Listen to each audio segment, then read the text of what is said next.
Your 3D reality is lying to you, and the moment you respond to that, you lose your power.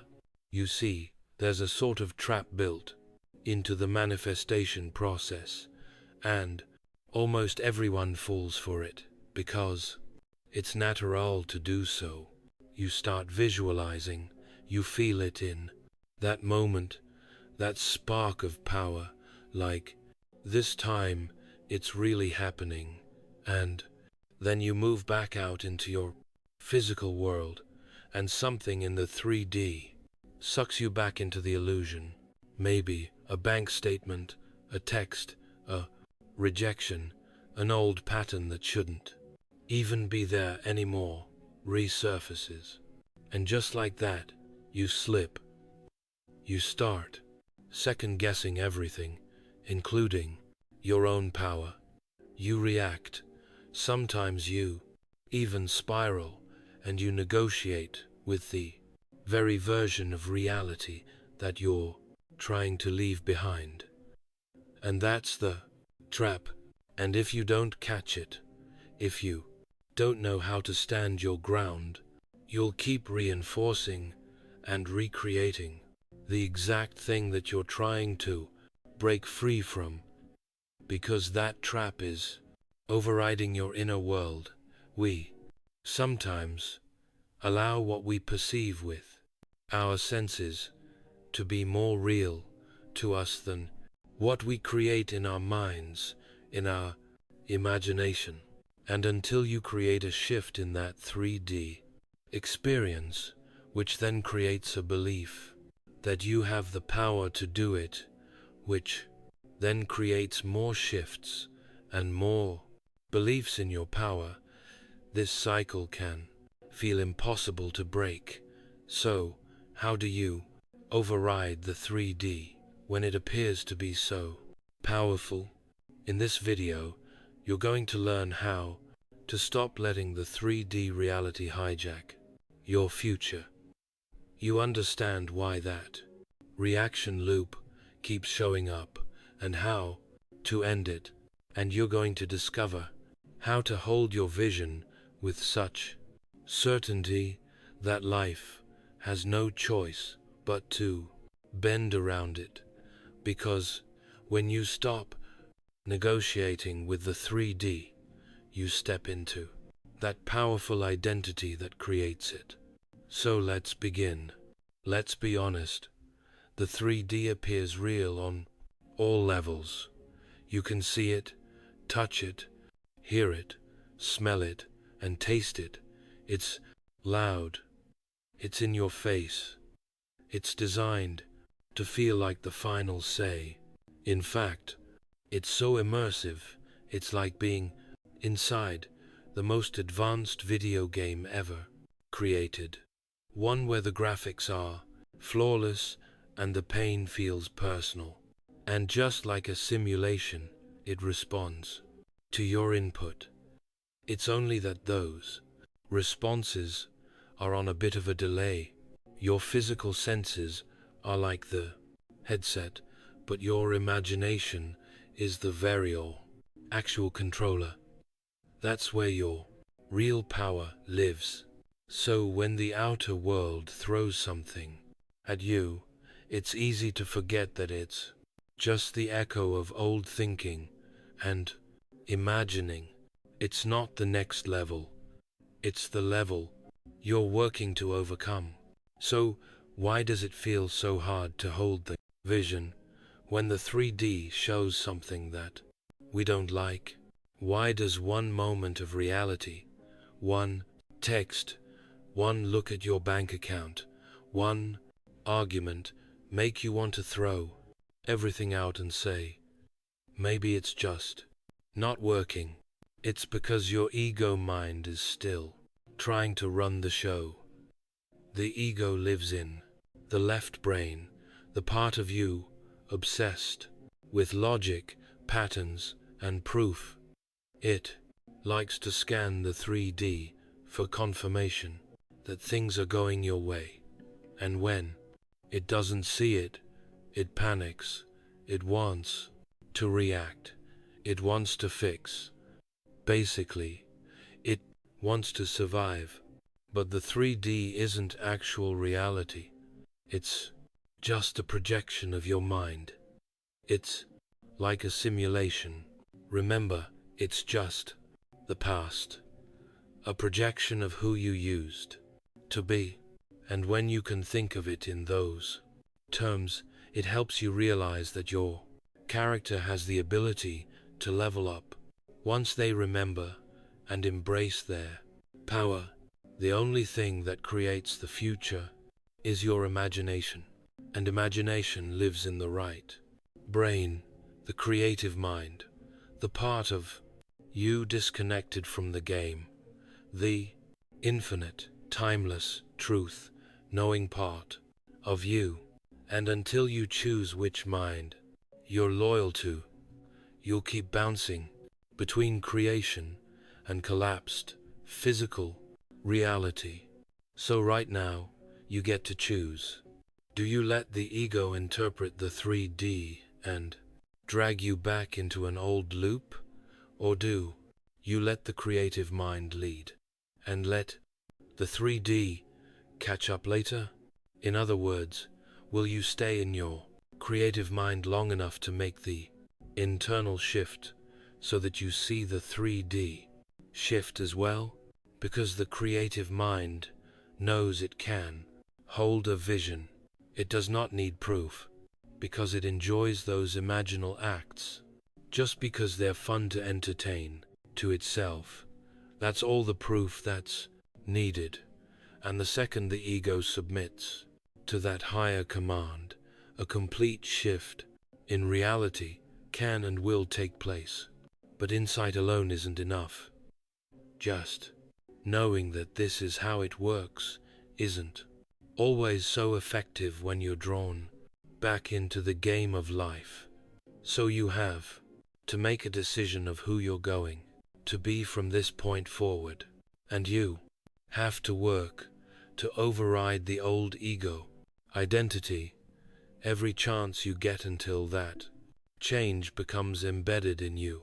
Think of it like this. The second you realize that the 3D is just a fading echo, a reflection of the old self, you stop treating it like the truth. And when you stop giving it that authority, you strip it of its power. It's like arguing with your shadow. The shadow might look convincing.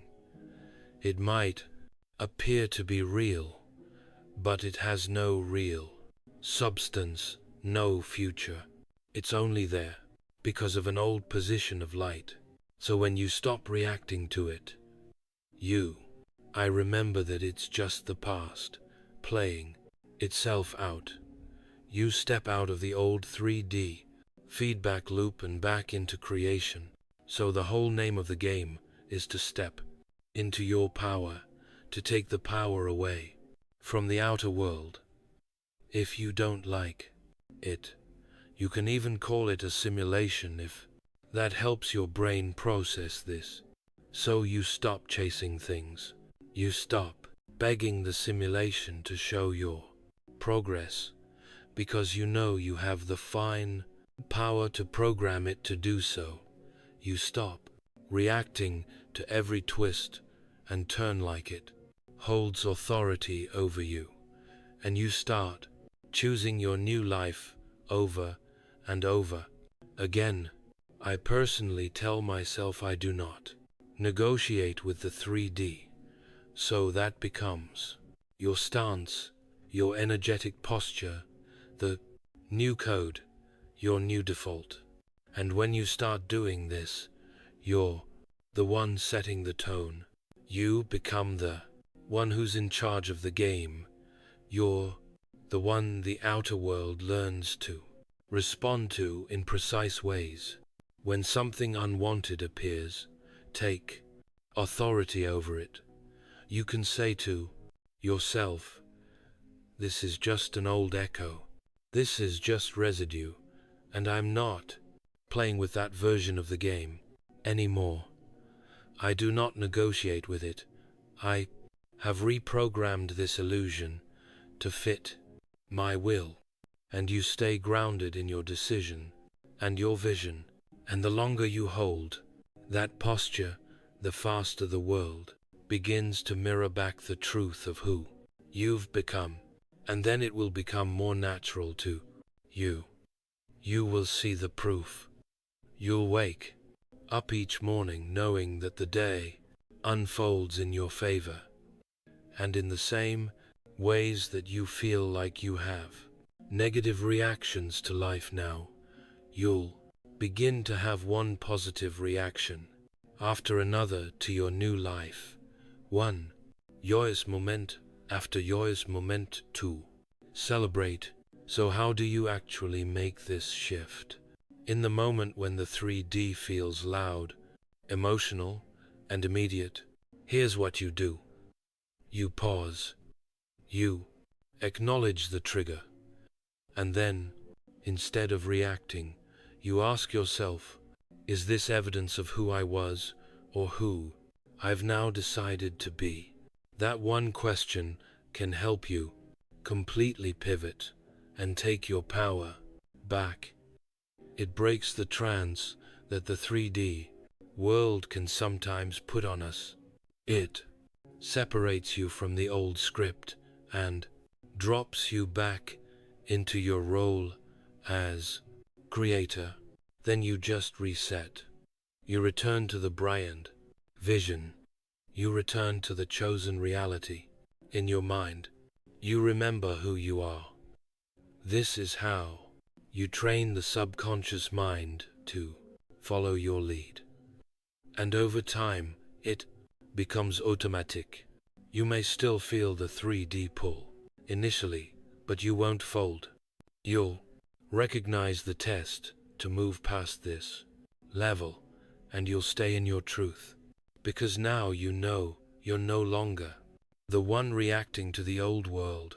You're commanding the new one internally, because you finally stopped making deals with the version of reality that was never meant to define you.